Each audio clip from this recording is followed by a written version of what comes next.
A Hello, wonderful photo. everyone. We are live. Welcome to a awesome session on. Oh, the thumbnail's good now. Awesome. I Okay. see a lot of buddies here already in the chat. Hope y'all are having a wonderful day. Welcome to a wonderful LinkedIn Live on skills that you can use to gain a job in 2025. As we wait for everybody to trickle in, what is everyone's goals for 2025 and where are you all based? Let's see. Amy and Mondi, what are your goals for 2025 and where are you all currently in the world? That's a good question. We have not prepared. I'm based, right now I'm in Maryland, but I'm from Seattle, so I'm the US. Manvi, where are you? I actually just landed in India, so I'm in India. We're all Very on jet different lagged right now. continents.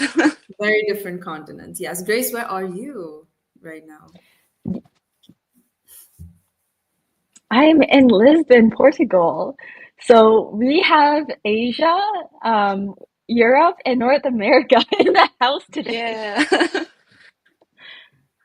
That's And I crazy. see Okay, Amy, people saying, there's Amy, a what's bunch your of goal? people in the chat right now. How Oh. y'all doing? Kentucky. Yeah. Yeah. What's your goal? I I'll need think a about second to think about it. it.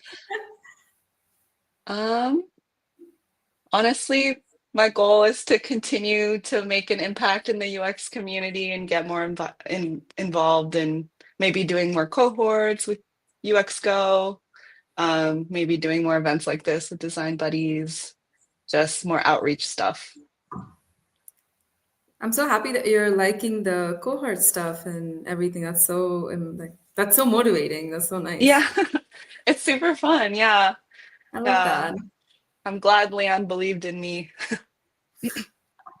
No, you're doing great. Thank you. For me, I actually think of doing a solo trip, taking inspiration Ooh, from Ooh. Greece. So yes, that's my goal to do a solo trip. that'll be fun. Awesome, Yeah. you got this. Yes, my Thank you. Wi-Fi is lagging a tiny bit.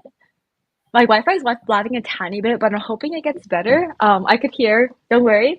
And also, thank you so much, Amy and Monvi, for being on today. Amy has been a wonderful coach for our latest cohort for Design Buddies and UX Go, and Monvi's on our team, helping with so many logistics and outreach and recruiting. So really excited to have both of them on.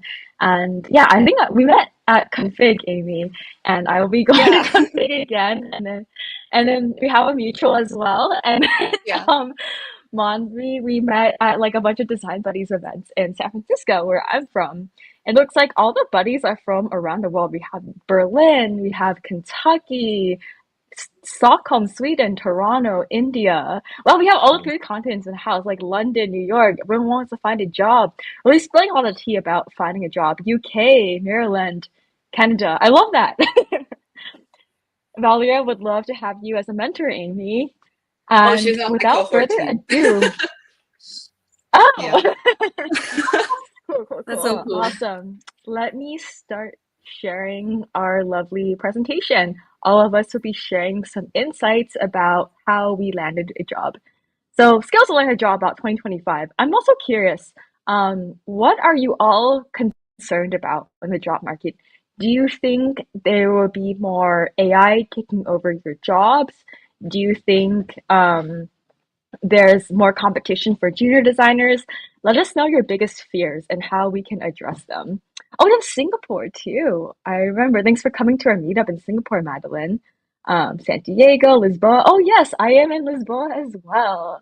We hosted a wonderful meetup there last night, and let's get into it. So we'll cover a lot of different things today. We have an exciting new cohort launching, how we can all gain more experience, especially cross-functional experience and building your portfolio. And then Amy and Mondi will be going deep into this.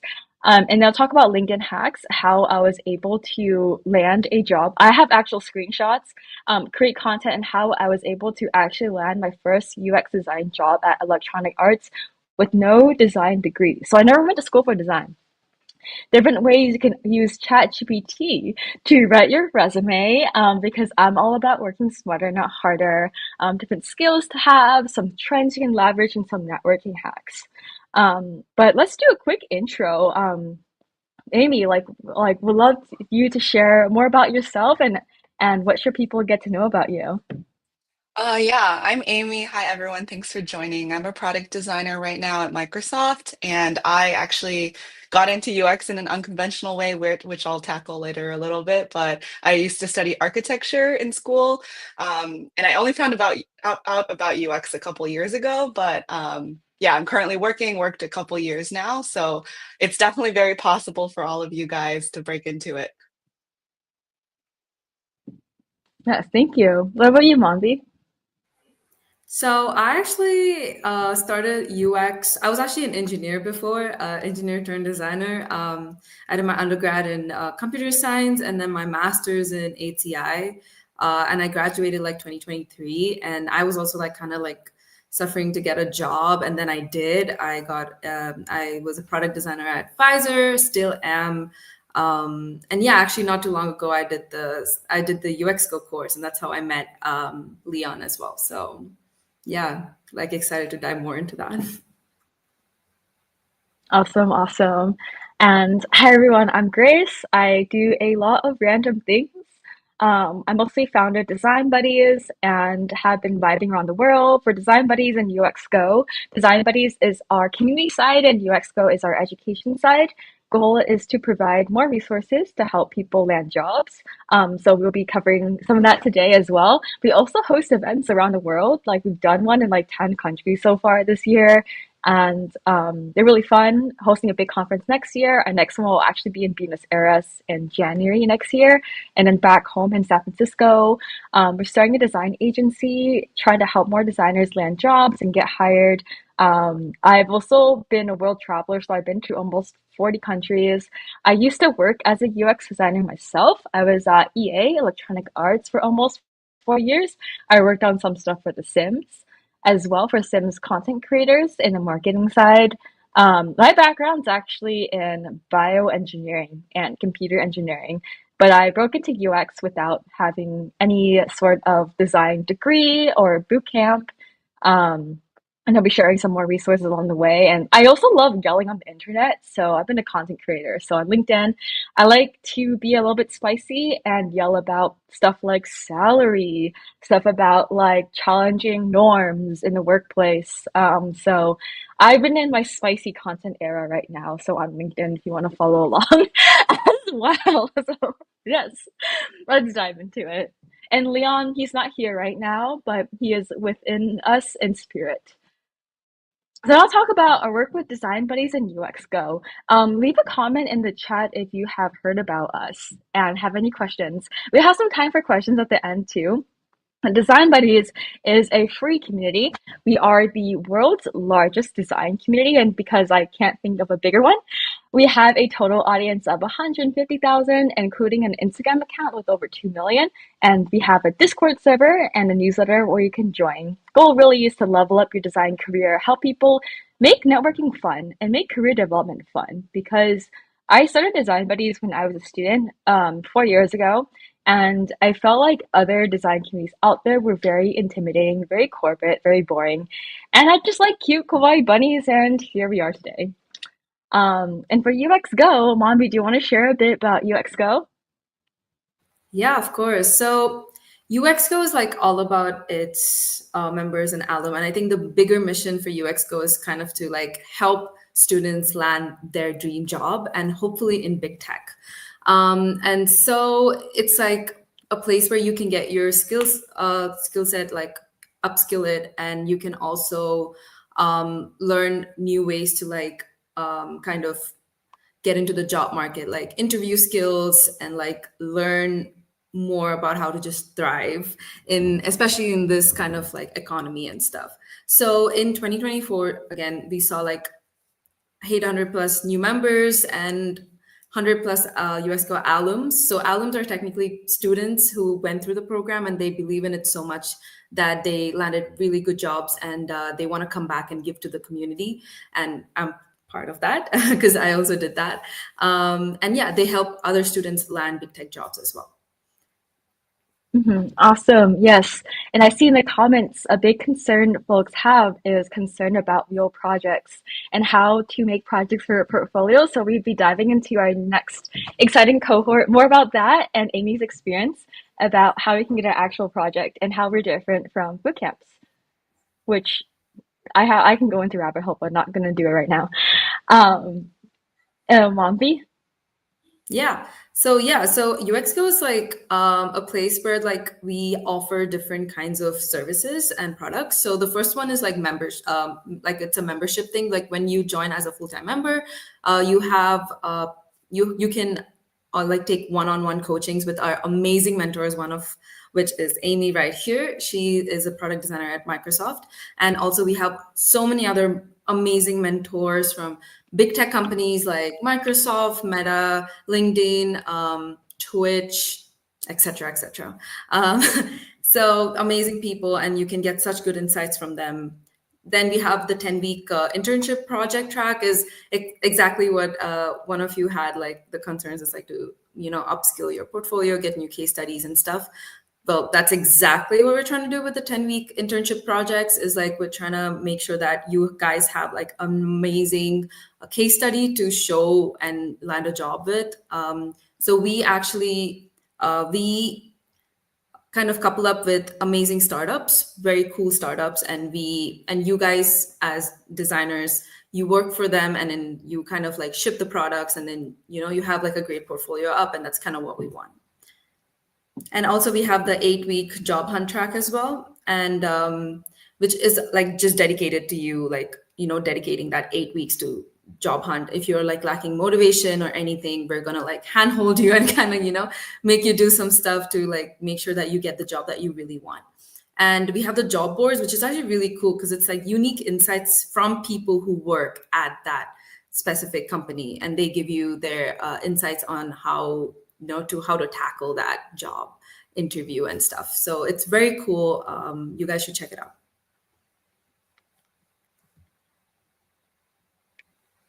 So yeah, I mean, the 10-week course is pretty cool. I did the 10-week course as well, and my client, that the startup that I worked with, was Tempo Labs, and it was a YC backed company. Very cool. It was an AI driven one, which is kind of what.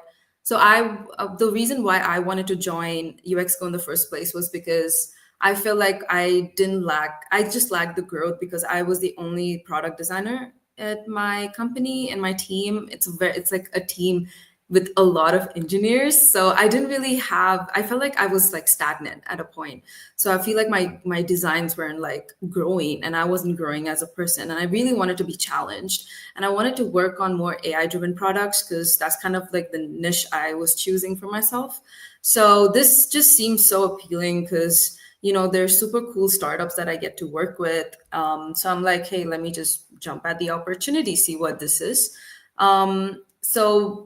And that's the reason why I went to it. And it's great. It's kind of like the 10-week program is kind of like you're simulating the big tech industry kind of setting, everything you learn from big tech. Like my mentor was also a Microsoft mentor. And the way like she kind of mentored us is like everything, how things go in, happen in Microsoft, like how handing off happens, how team collaboration happens, everything was taught and was kind of simulated in my team. So it was really cool. You get to work with engineers as well. So you just learn how to communicate. You learn a lot of things that was kind of new to me, to be honest. And when I actually, I guess graduated from this program, I don't know the real term, but I actually got promoted after a month. So that was pretty cool. So yeah, that's great. So just like my kind of success story, 60% of the like people who join, like they secure full-time jobs. 3 of them landing positions in major big tech companies, and you get really hands-on experience, and kind of like what I just experienced is kind of what you get, and I think it's really cool. Yeah, it slays, man. Like we're different from boot camps because boot camps, they okay. This is Grace being Grace here. Not to name drop any names, but Please be boot you. camps, Please be you. yeah, I'm just gonna be authentic. Anyways, so like boot camps, they have really shady marketing. They say they guarantee a job, and I don't like that. Like it's not nice to Yeah. Okay, I think she's frozen, numbers or up. is it just Oh no, am I back? Am I back? you're back, you're back, you're Testing, back. testing. Okay. Oh my God, my Airbnb Wi-Fi low-key sucks. But okay, so how boot camps we're different because we actually want to help you gain practical skills to land a job. Versus boot camps, they have really shady marketing. They have like, oh, X% of students land a job. And they actually hire their own students and run with that percentage. And we're just here to help you gain actual experience and have an actual project where you can land a job with and really transparent in our marketing. So yeah, I just want to highlight that because I feel like I know so many people who got burned by these boot camps, and I don't want that to be you. Yeah, like adding on to your point, Grace, like I interviewed like a lot of folks for the previous cohort, and I realized that like more than half of them, more than 50% of them are actually boot camp graduates. Because like I feel like in boot camp, it's like you have a case study that you are coming up with, but here you're working with hands-on with clients. So I feel that's also like a major differentiator, and also like your mentor is someone in the industry right now, like Amy. So I guess like the insights you get is like way different. So yeah, I just wanted to put that out there. Yeah, do your own research, buddies. Make good decisions. Yes, so we work with lots of amazing mentors from lots of big tech experience. That's mostly our background in. So you get to learn from people who are actually in the field.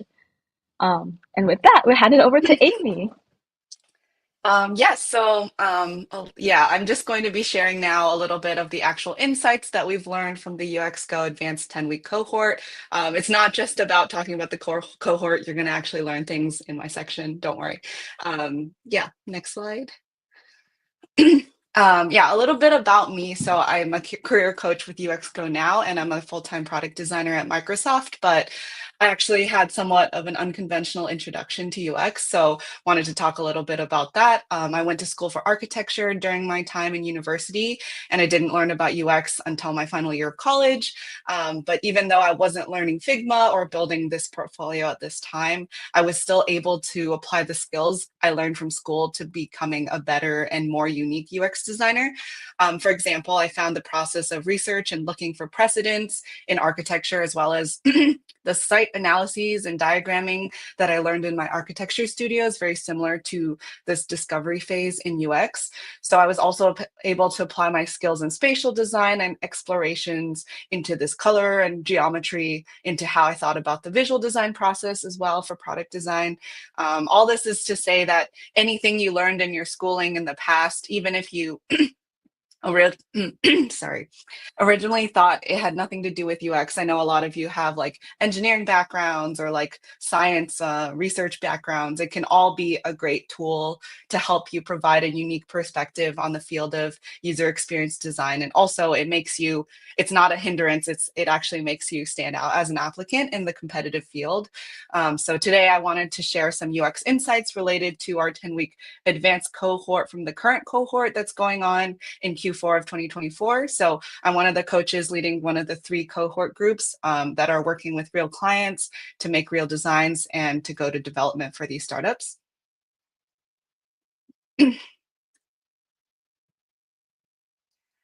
So this fall to winter internship cohort this year was divided into 3 internship groups, as I mentioned, based on skill level and also interest. So 2 of these groups are tackling AI product startups, which I know a lot of you guys probably interested in. And the one that I'm working with is a startup that wanted to create a community for neurodivergent adults to connect with supportive roommates and have this opportunity to live outside of their parental guidance and have more freedom. So the main target audience here are homies, which is what we call the neurodivergent adults on the app, and also their supportive roommates who help them manage their tasks and their schedules. So our final designs here were to include a matching process for homies to roommates, Also a clear tasks dashboard to help the supportive roommates to manage and schedule their tasks so that the homies could complete these tasks every day. But last but not least, there are also visual elements to be included to make the app more gamified and fun in a way to appeal to our target audience. So this was a particularly popular project among cohort members because it was the opportunity to work on something to help a community of people live better lives. So a lot of the cohort members expressed that this was a very rewarding project to work on, and they felt like they were making a difference for the neurodivergent community. So as accessibility is also a big deal in UX design, this project really helped everyone understand better what features were important for people with disabilities, and the team specifically made an effort to keep that in mind for our deliverables.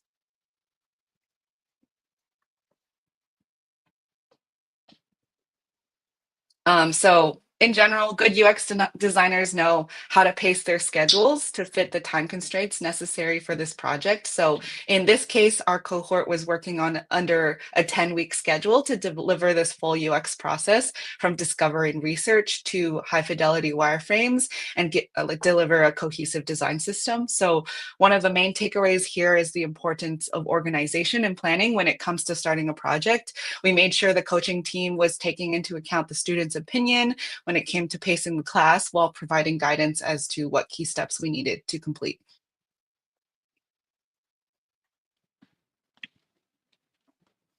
So the first week for us was about creating a product requirements document to keep us on track as to what our goal was and communicating with the client about what features they wanted us to work on.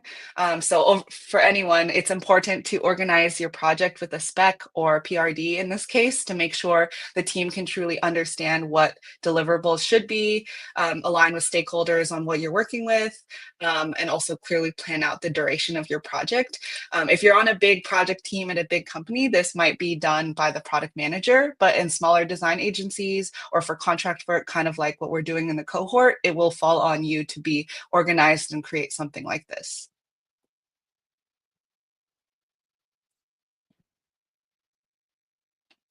So next, for the competitive analysis, we worked on our own UX audit first of the existing product, and we kind of noted what was and wasn't working from the team's perspective. And we also noted that our product wasn't something that has been done many times before because it was kind of a combination of different features. It's a matching app, it's also a scheduling app, it's also a task tracker, all while being like a fun gamified experience. Because of this, we did a competitor analysis to see what else is out there that is doing similar things, but in different categories of product features. For example, the team looked at task tracking apps like Habitica for the dashboard, and then Duolingo and Headspace for their gamification elements and their avatar character inspiration, and also like apps like Bumble BFF for the matching feature inspiration as well.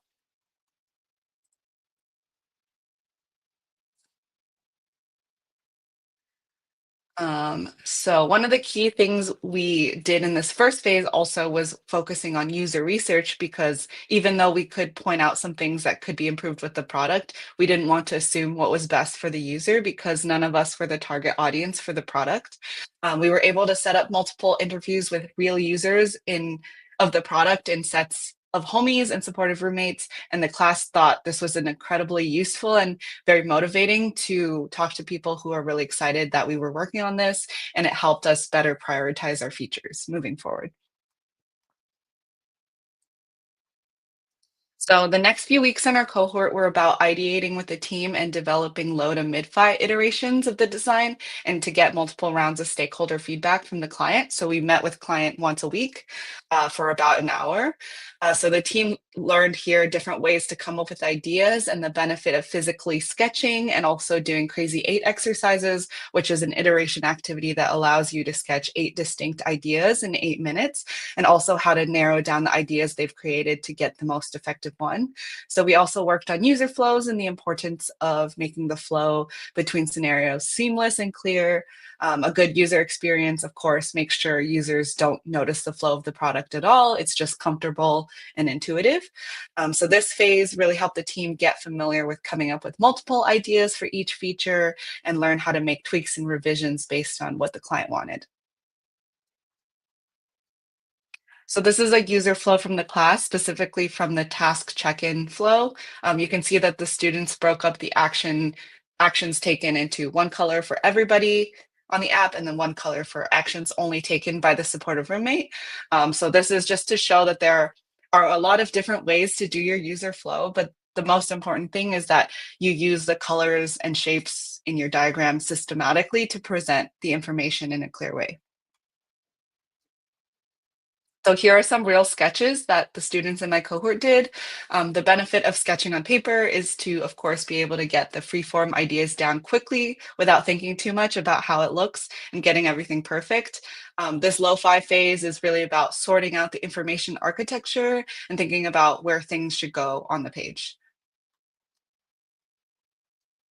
So this last phase of the cohort is where the team will polish high fidelity designs and create a solid design system of components, and also test and apply visual design elements like fonts, colors, cohesive component styling in Figma, and preparing for developer handoff with the client. So this is where we'll consider the finer details, like making sure everything is pixel perfect, making sure there's enough documentation in our Figma file that will help anyone on the client side thoroughly understand how everything should be implemented. This is also where we should be pickier on accessibility features and drill in on quality, making sure our product is extremely usable for anyone. Yeah, anyone, period. So for the Homies app, there are many iterations done by the students, but they were able to produce relatively high fidelity. Sorry, my voice is dying. High fidelity wireframes before we started diving into visual design. So for all the graphically designed elements like avatars, we had placeholders to show how they could be shown in a fun way. So the team had an idea that the character would be kind of like a round blob or potato, because it's not only cute, but it's an inclusive way to allow homies and supportive roommates to express themselves without needing them to include too many complex customization options on the technical side. So they were able to work smarter, not harder, by leveraging existing free design system components to get them started on wireframing, as there are so many free resources out there, so you don't have to start from scratch. So the team divided the main priorities here into 3 categories. So profile and gamification, tasks dashboard, and also matching and onboarding, which allowed the team to work effectively with each other and split into 3 groups of 2 members each, so they could give feedback and input on each other's tasks without having too many cooks in the kitchen.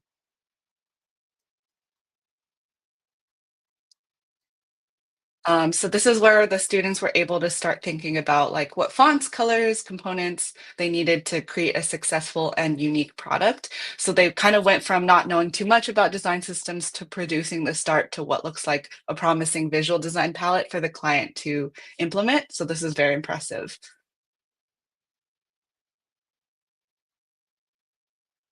So my main takeaway, or the main takeaway you guys should take from this. So I'm personally a big champion of doing as many projects as you can to keep your UX brain sharp, especially projects in different industries with different timelines, constraints, and team sizes.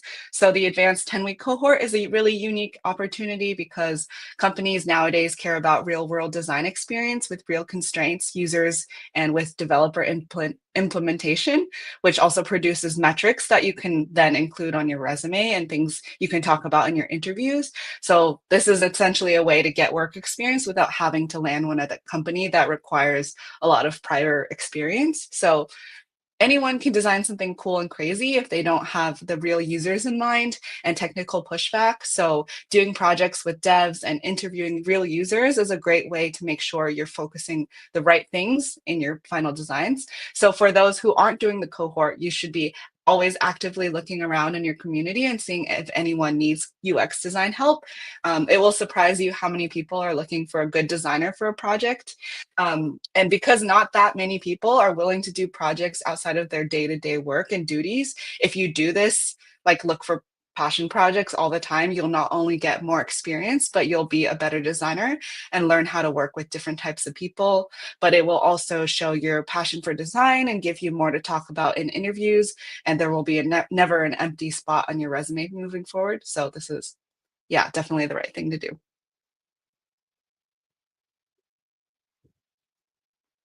Awesome. Thanks so much for sharing, Amy. I think you gave a lot of great examples and a good ideal timeline for someone to do to make a new project. Um, and also, I feel like drawing from a lot of people, like also comment down below if you didn't major in design or are a career transitioner, because as Amy mentioned, these are like skills you can highlight to help you stand out as a designer in 2025 or even like now, right now too. And we are accepting new applicants. We filled up in our fall cohort of 2024. So I dropped the link in the comments of our next one, starting in January of this year. So Monvi is doing a lot of interviews right now to make sure that this course is a fit for you as well. So feel free to apply, and we hope to see you in our next cohort.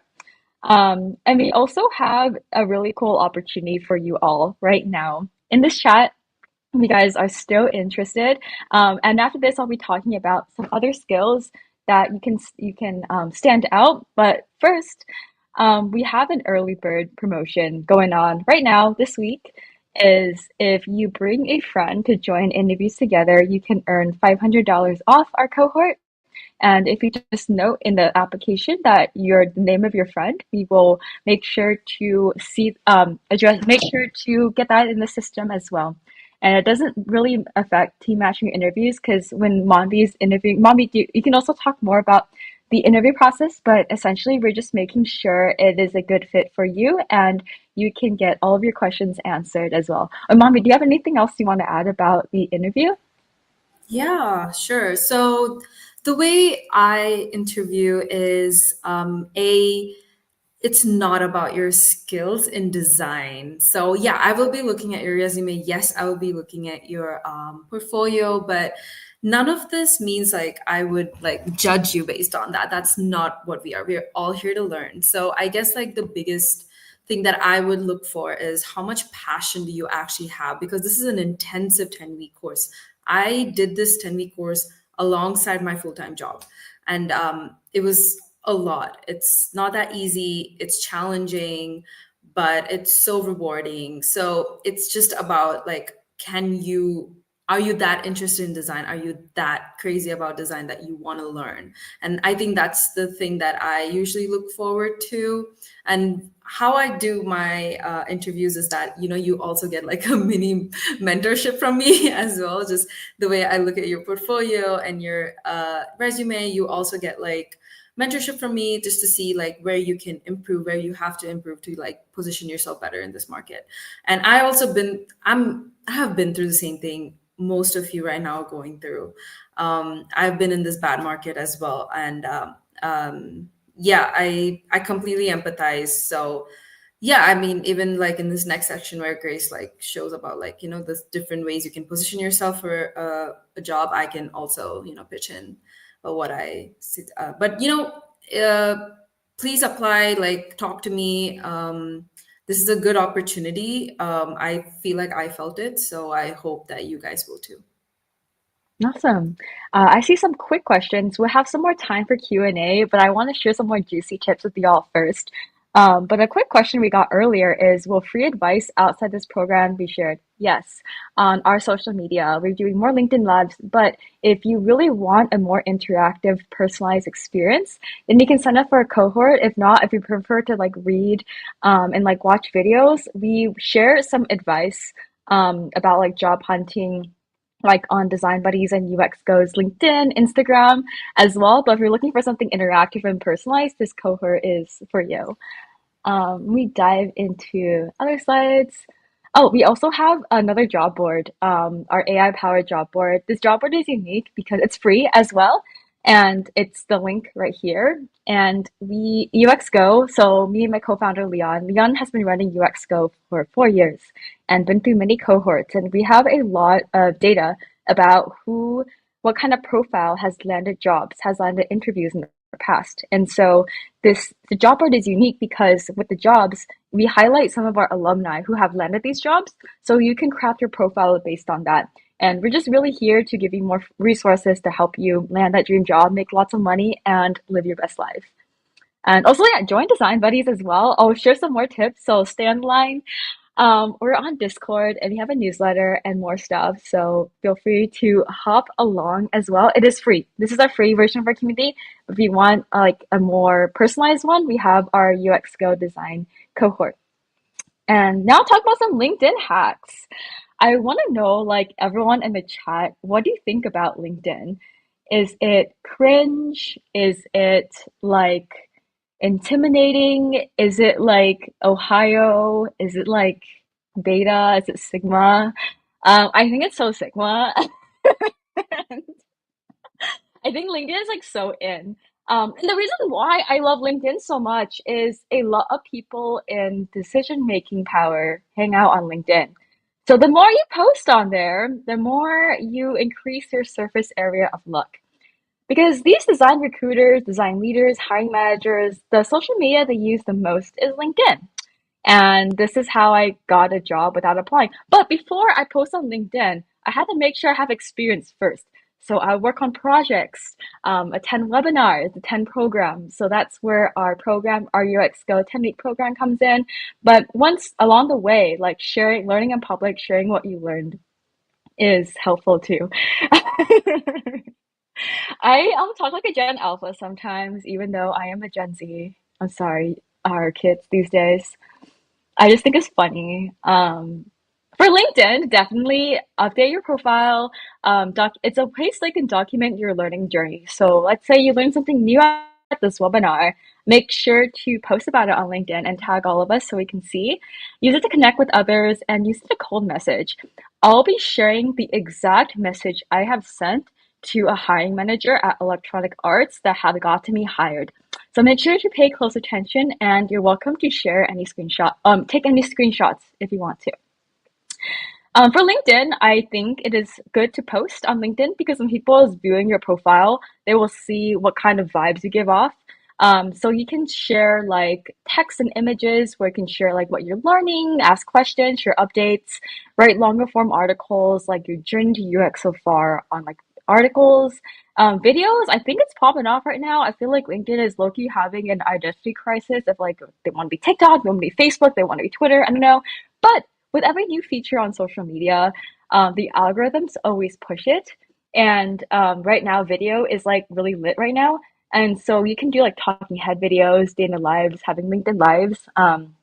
It's a way for people to get to know your personality more. And I like writing posts on LinkedIn. This is a screenshot of some of my top performing posts over the last year. So I just like writing hooks.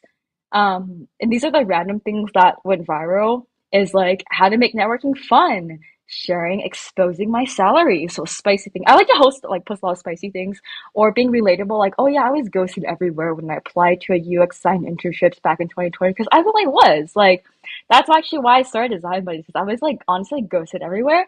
Let me know in the comments if you ever been ghosted because same here, and I'm sure other people have been ghosted as well. I still get ghosted to this day. What? But that's okay.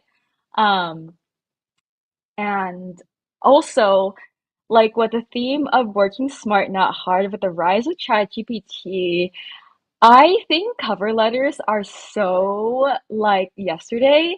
Like, I think you can use ChatGPT.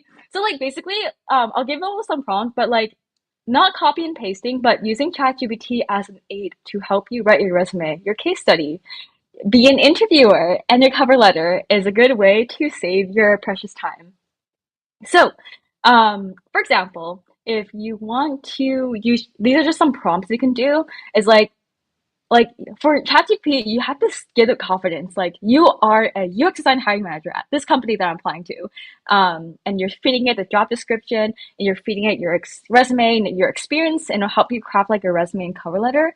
Um, and then if you wanted to review your work, like for example, your case study, like you've written a lot of words and you want to cut it down, ChatGPT can help you proofread it and also act as your interview coach too. But I think working with humans is also better for interviewing because they have lived experience and can give you more personalized feedback. But if you're in a time crunch, ChatGPT is your best homie. Always proofread, like never ever ever copy and paste from AI. People can smell it from afar. Like I've unfortunately seen a lot of posts on LinkedIn generated by ChatGPT, but always make sure to proofread it. I see some comments as Ohio AF. Oh my God, slay. It's so Sigma. Um, and so for trends, like, tech is always moving forward no matter what. But some trends I see moving forward, like especially in San Francisco and around the world, is the rise of more like voice interactions, like Google Home, Alexa's, gestures, and like of course our best friend AI everywhere. And more like mixed reality interfaces with VR and AR and more Web3. I think meme coins are really in right now. But as a controversial topic, but like you just like look at different trends, see where technology is headed, and there will likely be more design opportunities. And if you're interested in any of these, it'd be a good way to add to your portfolio. So for next cohort, actually, some of my friends are building startups in like AI, VR, AR, and Web3. So if you want a chance to work with startups in these areas, come and apply because we are actually we're actually like finalizing these partnerships right now with these companies, and we just want y'all to work on projects you're interested in and also stand out and being in tune with these lovely emerging trends. So different technical skills, I think knowing different design tools like Figma, like prototyping, dev mode, and working with devs and design systems is important. Knowing some front end knowledge like HTML, CSS, JavaScript, like to the point of just understanding it, being able to read it, but not necessarily having to write it from scratch. There is our best friend ChatGPT to help you out. But being able to work with engineers and making sure your designs are built in a way that fits the technical constraints, um, like is key. And being able to use data to explain your design decisions. Because as a designer, a UX designer, your job is like a puzzle. You're trying to make sure you're solving a problem for the users, making money from the business side, and making sure it's able to be built. So being able to think like how you can dance among that is important, and having like some technical knowledge, some business knowledge, some psychology knowledge will help you a lot as well as a designer. And of course communication, working with different stakeholders, like as Amy mentioned, your job, you work a lot with other stakeholders, and being able to problem solve with them is key. Not just like you don't sit on the computer all day, but you are working with other people like engineers, product, marketing, research to help build a problem, build a solution together. Networking. So this is where I will share my cold messaging tips. I networking, I call it like making friends in a professional context and see how you can help each other out. Um, so strategic LinkedIn stalking. So this is what I did. So I cold messaged 400 people to hopefully get a job. This was back in 2020.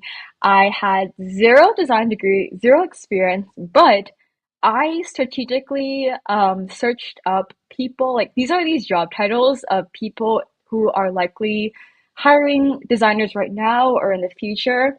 And then I filtered by my dream companies and locations. I added all of them, but I made sure to send a personalized connection request, which I will go over in my next slide. But these people, these like people with these titles, are probably hiring. And then you can also look at people they also viewed and add all of them as well. So this is what I actually sent. I short and sweet. We're like, hi, I am a grad student studying CS, looking to pursue design. I would love to learn about how you got to where you are today. And just leave it at that. I would actually remove, I'm also actively looking for mentors and would love to connect. It is, I think right now, I think it is a bit too much because, like, for mentors, I feel like it's like something you build over time. But just like two sentences, like who you are, why you want to connect, and hop on a coffee chat with them. And people love talking about themselves. So on the coffee chat, ask them about their journey. How did they learn design? How are they thinking about their career? And if you guys vibe, they might hire you. And most jobs out there are not posted, and because people usually hire people they already know. And this is a way that you can become someone that they know. And I would just set up like a 15-minute call with them. This call I did with the director at EA. Shout out to Marlon. We ended up like talking for like an hour. And then he basically like helped me get an internship at EA. And then I later got a full-time job there and worked there for almost 4 years. So shout out to Marlon from EA. And yeah, so this like is what I actually sent. So you can send the same thing if you want to. Your portfolio, it's easy to, the mistake I made in the beginning was I showed everything, but you only want to show your strongest case studies because these hiring managers, these design recruiters, design managers are probably looking through many, many portfolios and probably spending less than a minute looking through. So you want to make sure it's easy for them to find and focus on your real world experiences. You can use templates like, for example, on Framer. You don't have to design it from scratch. Save time, work smart, not hard. If you want, you can design it from scratch, but you don't have to. There's lots of templates available. You want to have your case studies. You want to have a landing page that they can find other case studies and an about page. So like probably 4 pages. So 2 case studies, 1 landing page, and about me page should be your MVP portfolio.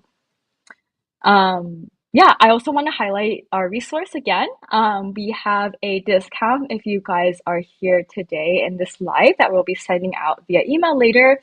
Is we have a 10-week advanced class where you go through the full cycle, like what Amy mentioned earlier, end to end, and you work with product, you work with engineer, a real startup, so you can work on a real project. And the goal really is to help you get a portfolio ready presentation on your portfolio so you can use and slay that interview. And you can learn from our coaches from Big Tech. And we're different from boot camps because boot camps have shady marketing. And we're here to just really help you gain from practical experience. And Mombi is here as well, who is on our team helping us a lot with interviews right now. But I know we have like 10 minutes left. We'll answer as many questions as we can. Wait, we should go over this too. So we also have a membership that we can find more information on, but I know we're almost at time and we have a lot of questions in our lovely chat. Outcomes. Wait, Mommy, do you want to cover this really quick? Yeah, sure. So yeah, membership is a great way to get a hands-on, I guess like a very hands-on mentorship from big tech designers. You get to like work with them like one-on-one to like A, improve your portfolio, B, your interview skills, C, just like support. Just you want like to be a better designer, great way to reach out and like know more. So I guess like just like to position yourself in like the job market better, and you just feel better by like talking to a lot of designers and stuff. Yeah, ADP List is definitely another good place to go, but here it's like like you can have like a dedicated mentor who keeps like a check on you, and like you can keep like reaching out to them and making sure that they do their best to like help you. They're very goal oriented, and their goal is to technically like help you. So you don't have to really beat around the bush. You want referrals, they're more than happy to give you referrals. And they're just there for you. So it's like you don't have to really beat around the bush. So I think that's unlike like ADP.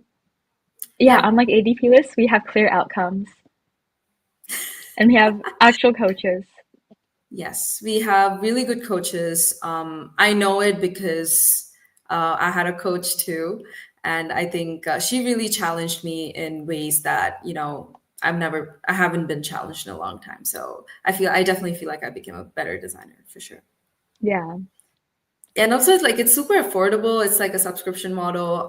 So like honestly, like right now I see that ADP, I was actually looking because I was a huge ADP person, and before I joined Design Buddies, and it's like now it's like one session for a mentor is like $100, and I was like, oh bro. Oh, I did not know that. These do not cost that much. Really, like senior designers or something, like they cost some money out there. So yeah, this is pretty affordable, and this is like you can do an async and like a virtual like thing. So async is like through Slack. You can just like keep messaging them. If you want like a private thing, that's completely fine too. It's like a very open, friendly communication through Slack.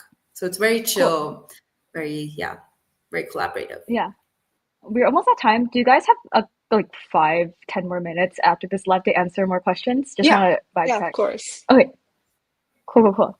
We go through the rest of our slides and we'll address everyone's questions. So buckle up. Okay. Manvi? Oh, oh yeah. So the internship, the outcomes is technically the goal. The very ideal goal is obviously that everyone gets a big tech job. But see, like that's the thing, right? We don't guarantee saying that, oh, you will definitely get a job. That's up to you. That's up to how much you want to, how much effort you want to put in to the program, to your case study after the program is done, how much like resources you utilize from this. All we do is we give you the resources, we give you everything that you need to position yourself, but it's all about you at the end of the day, how much effort you do. And honestly, right now I see the market, it's a numbers game. It's like positioning yourself in a unique way and stuff. So I think you guys also have to be really active. And what we can do is like we provide you with great startups to work with. We give you a great case study that you can potentially put on your portfolio. You can put it as work experience. That's what we give. And we seen like within 18 like month timeline, 80 to 90% of the students do bag jobs. And the best thing is if you do join the cohort, you automatically are full-time members, so you don't have to pay for the membership extra. So that means you can utilize the mentors one-on-one sessions whenever after you're done with the cohort. It does not end with the 10 weeks is what I'm trying to say. It keeps going. You have the support until you bag your job. And members get interviews within 3 months of course completions. I know I think one of my teammates was like actively interviewing, so that was awesome. And yeah, one out of like 5 team members usually get a job. And we have like alums from Google and stuff who kind of like mentored us as well. So it's a very real thing. This is not just like all talk. So yeah. Gotta be buddies for life. Always. And obviously, like Grace said, we're quite different from boot camps. Like I said, like we saw that like most of the people I interviewed at least are like half of them are from boot camps. It's real internship projects. It's real clients that you work with. And it's for anyone who's really passionate about design. If you're a HCI student and you don't have enough like stuff to position yourself for the job market because I was also an HCI student, but honestly, the things that I learned in this cohort, this is not what your master's like teaches you. Just FYI, letting you know, I went to a really good school. I went to University of Michigan, but they really don't position you for, I feel they don't position you for industry. And I was really taken aback once I left. So yeah, this is a great way for you to position yourself in the industry. And you actually do meaningful work because you're helping that startup as well. Like that's the one thing, you bring a lot of impact that you can show on your resume, on your portfolio, which is so important because when recruiters come and look, right, what do they look for? They look if you successfully shipped your designs, which is very, very, very, very, very possible. I shipped my team shipped designs. So very possible. So A, you ship your design. B, you have like crazy impact that's very impressive on your resume. So yeah, these are the things you kind of don't really see in a bootcamp. So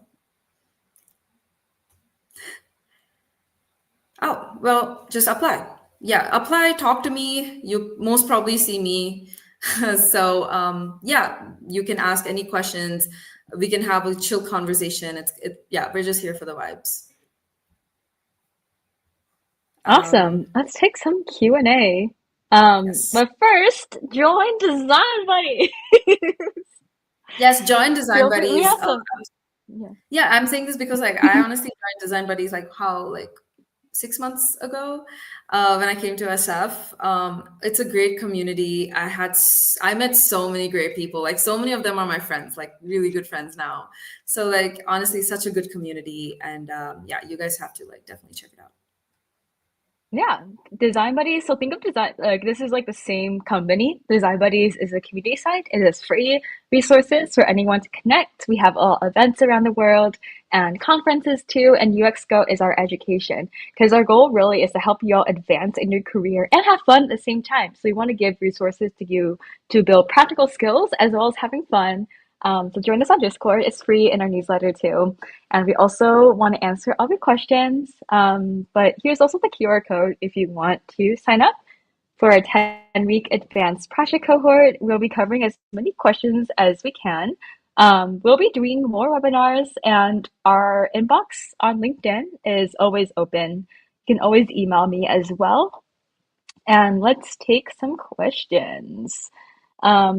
I'm just gonna go through membership there from UXGo. Oh, this is the UXGo membership that we are referring to, and it is on our website. And I will also reply to the comment afterwards, your comment afterwards, and then send an email on Luma too. Um, that is so. We have a lot of questions, so I'm going to try. Oh, the link we is right here. I chose this because they're on the slide.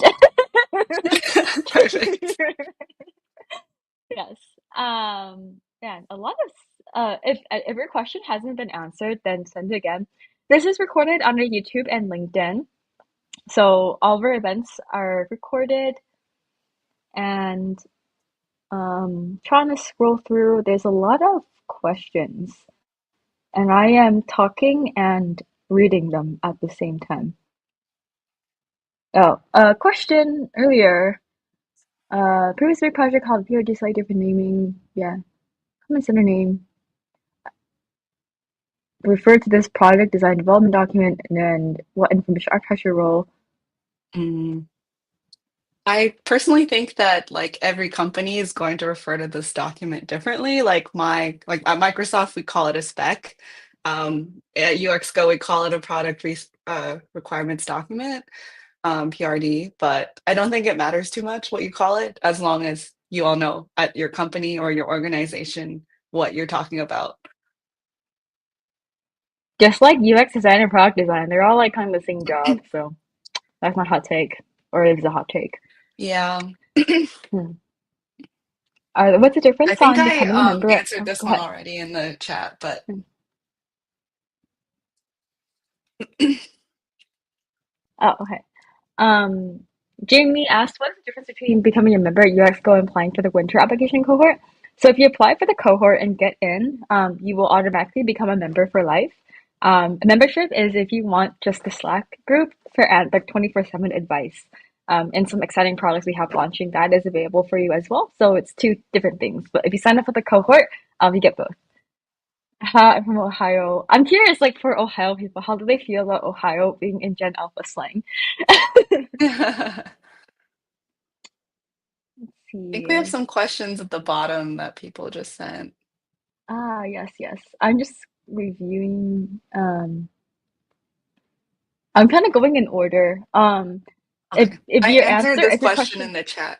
uh, oh, okay, perfect. 400 people. Yeah, I love stalking people on LinkedIn. I'm talking about warning. Oh no. Kind of what UX design. Just curious, what do people think about how some employees on LinkedIn repost the same post very frequently? Well, I think that they don't have anything else to post. But so as a content creator, sometimes like, I have to post every day because the algorithm likes me. But if I had a banger I post like a year ago, I'd just repost the same thing and just like update it to like my modern day language. But I think a month is too much. Is the Wait, membership? I have an Oh, go ahead. answer on that one as well. Yes. I don't know if they're asking about like specifically like job positions that they're posting because I think personally for me, LinkedIn doesn't necessarily work for me all the time when it comes to like apply or like getting responses for applications and such. So I would actually suggest if you're like an entry level designer that you look at other platforms like less used platforms and also platforms where the employer doesn't have to pay like such a big fee to post a role because those are obviously getting a lot of like people on LinkedIn are applying to these same jobs, right? But as Grace said, a lot of the jobs that are actually out there aren't like necessarily posted on these platforms. So what I would do is like, for example, if you're interested in design agencies, I would just go to the design agency website. They usually have like some kind of email for careers. Like anytime you can get in touch with a real person at the company, it's like a lot more useful than applying like blindly to something where you know no one behind who made that post. So that's one thing. And I would also say if you do apply on LinkedIn, you need to apply immediately. So if there's a job posting that just came out like less than 24 hours ago, I'd prioritize applying to that rather than something that got posted 3 weeks ago. If they're reposting the same position over and over, that doesn't necessarily mean they like are still looking at it. It's like they're gonna only be able to look at a certain number of applicants before they just cut it off, even if the position is still open. So I would definitely suggest like applying immediately when things come out. Like that's probably my top advice when it comes to applying to jobs, to be honest. Yeah, yeah. I sorry, I wrote that as we post same post very frequently. What is this position? Yeah. Is membership helpful for a mid-level design job? Yeah, we have a lot of coaches who also are senior designers who can help answer some more questions about mid-level jobs as well. Um, there's a lot of questions. This one's a bit long. Let's see if For anyone this asked. one, I mean, I'm not sure if this user has joined the Design Buddies group before or like this kind of thing seems like would be really good to be joining as a member of UX Go because all messages get answered in the Slack. So we have like a channel for like portfolio and resume feedback. So we'll like look at like you'll get multiple coaches maybe even looking at your application to see if it's like what's going on here. Yeah. I think from this message it's hard for us to know exactly what isn't working for you. So I think joining the membership would be really useful for you. But you can Yeah. also try posting it in Design Buddies for sure. Yeah, we also like the way we do this is like we kind of dissect. Like we ask you a couple of questions, we see where the blockage is, and then we try to like help you with that. So, yeah, as Amy said, you should definitely like take a session. Cool. I think this is the last question. Veronica asked, what are some topics you covered in a 15-minute chat? Oh, I think this is referring to my cold messaging, hop on a call question. And what are some ways to stand out to make it interesting? Yeah. So people love talking about themselves. So I'd open up, be like, hi, I'm Grace. Wanted to just learn about your career journey so far, what you're working on, and just share stories with each other. And I asked them about like trying to remember this was 4 years ago, but I asked them. I have a list of questions. I've also asked like an informational interview. So I asked them like, what was your favorite project you worked on? Why was it your favorite? What is something you're struggling with? What is something you're trying to learn more about? And then if you ask more questions, they will want to learn about you as well. So you're like, hi, I'm a student. I'm looking for my first job. And then sometimes they would hire you, or like give you a referral. So yeah. Also, another thing with this is I haven't done a lot of these kinds of chats, but one thing I got advice from for interviews in general is like you want to make yourself a likable and rememberable person in general, whether this is like for a coffee chat or for an interview. So basically like make sure you're like asking them about their lives, like you care about them as a person, not just someone you can gather resources from. I think that's like a big thing for sure. If you're able to talk with them, like, past the time you scheduled about your shared interests or your passion for UX, I think that's a really good sign. Yeah, it's like how you vibe, like it's just like an energy you feel. Like you won't vibe with everyone. Like I don't vibe with everyone. And that is okay. You can just DM like 400 more.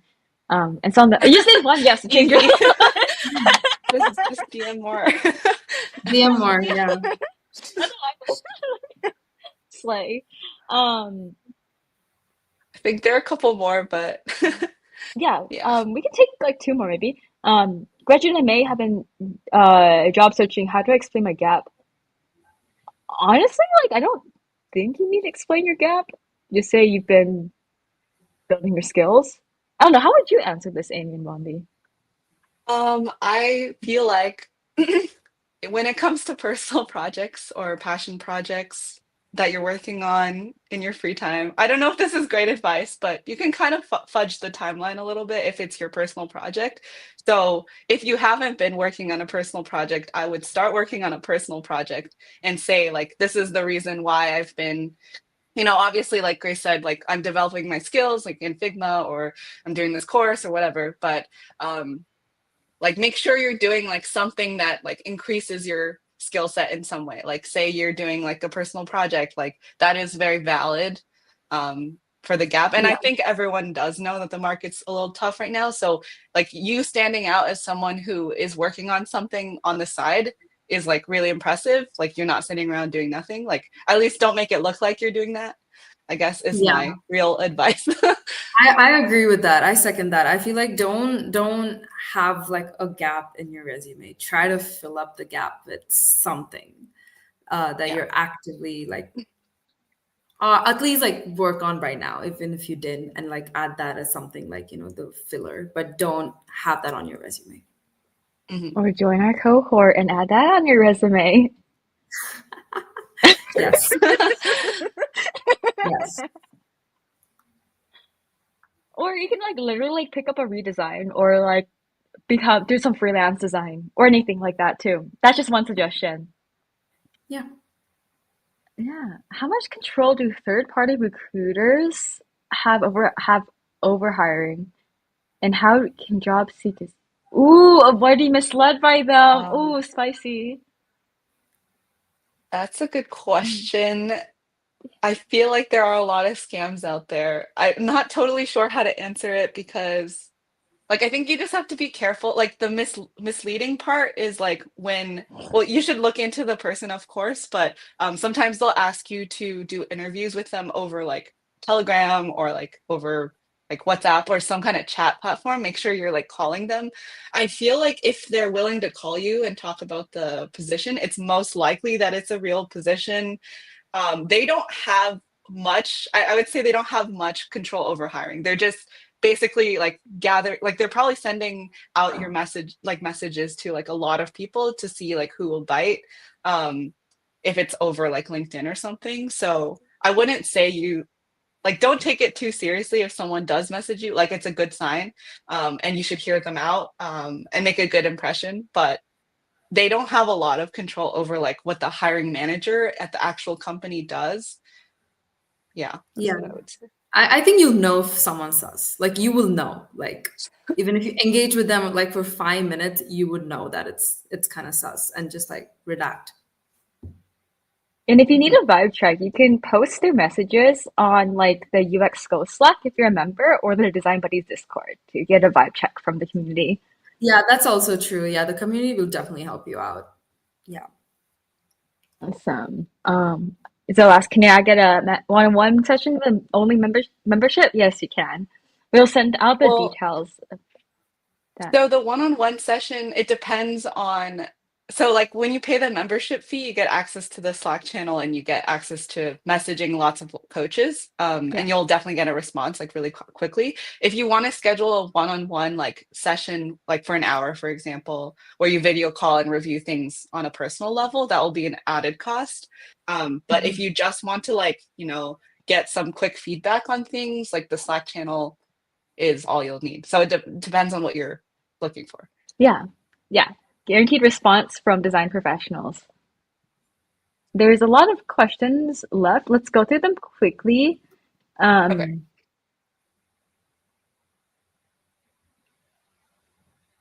Um, Okay, yeah, for this one, it is tough. Like I will say it's really tough. I do feel like more and more like maybe if you connect with more recruiters on LinkedIn, what I've noticed is like now that even though I have a job, like I see lots of recruiters posting like for entry level jobs, especially around like summer and post summer time, because this is like when people usually graduate. And so that's like a good timeline for that. But then also I would look for like the terms like new grad like position or something like that. Because a lot of times people tag entry level in the LinkedIn post, but that's not necessarily true.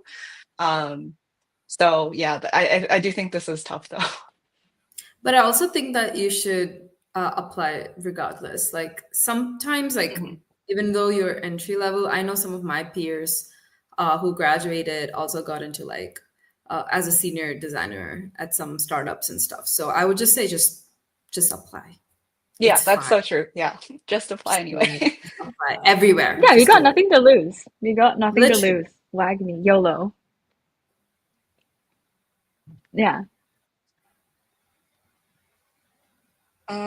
So Um, I think, oh yeah, go ahead, Grace. oh, I would say yes.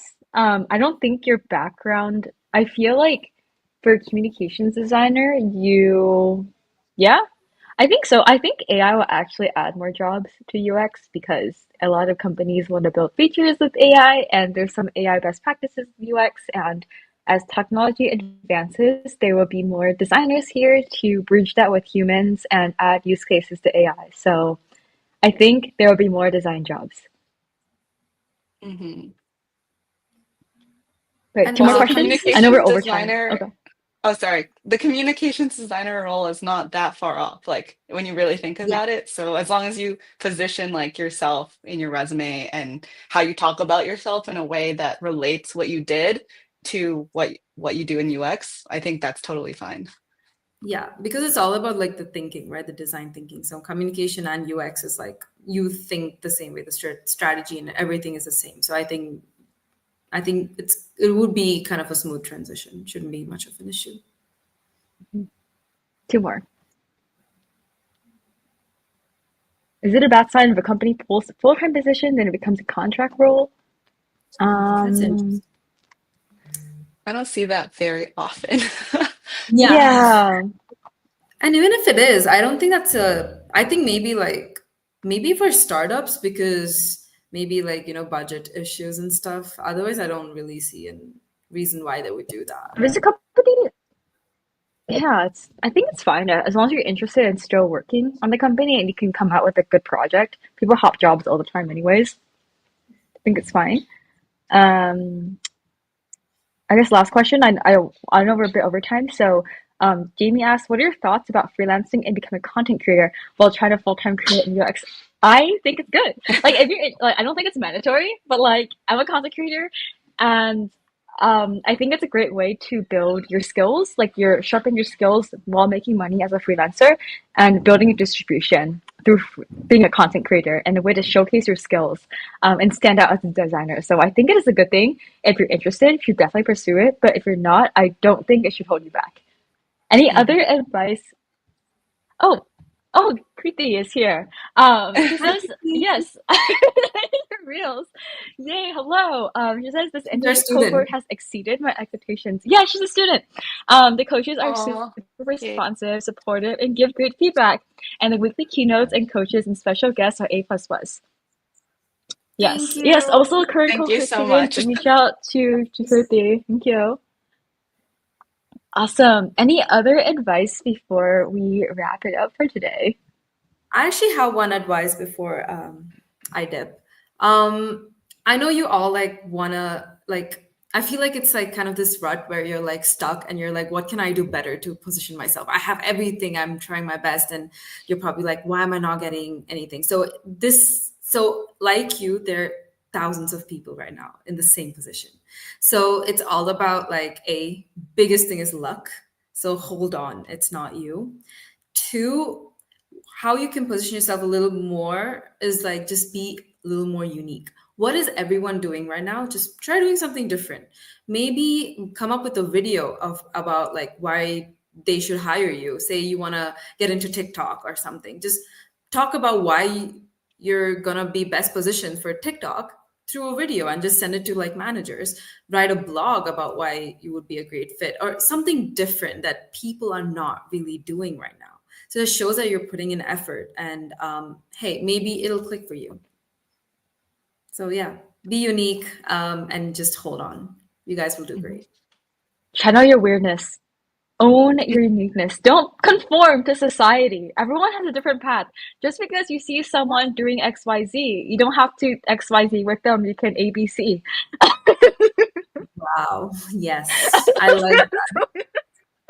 That was meta as hell, but yes. But honestly, just slay. Like, own yourself. Like, don't feel peer pressured. Like, it's so, at least this is just speaking to my younger self. It was so easy to fall into the imposter syndrome trap of like people were like, "Oh my God, I'm so excited to announce that I got software engineering role at like Google or something. Look at me, I'm so cool." And I don't know, I just feel like I had so much imposter syndrome because I got rejected so many times. But like honestly, like I think it's your own career. You don't have like everyone has a different definition of success, and as long as you're enjoying your life and having fun, that's real success. Mhm. Awesome. Any other last words before we hop off? I think we're good. Awesome. Cool. Thank you so much, everyone. Hope you slay your day with big facts, no cap, and be Sigma. And I'll leave you with a pun. And say this in your next team meeting, everyone. Is I just made it up last night. I tweeted it. It's I'm a Sigma that can Figma. Because you're all Sigmas that can Love that. That was pretty good. That was pretty good. I'm not gonna lie, that was pretty good. I'm a Sigma that can Figma. I like that. I think you should trademark that before Figma takes that. Oh my gosh. I posted it last night and people from Figma liked it. Oh, we're gonna take it. That's funny. Awesome. Thank you You guys. so Thank you much, so much for everyone, for joining spending us. some time with us. Have a wonderful Bye. day and bye, everyone. Bye. Bye.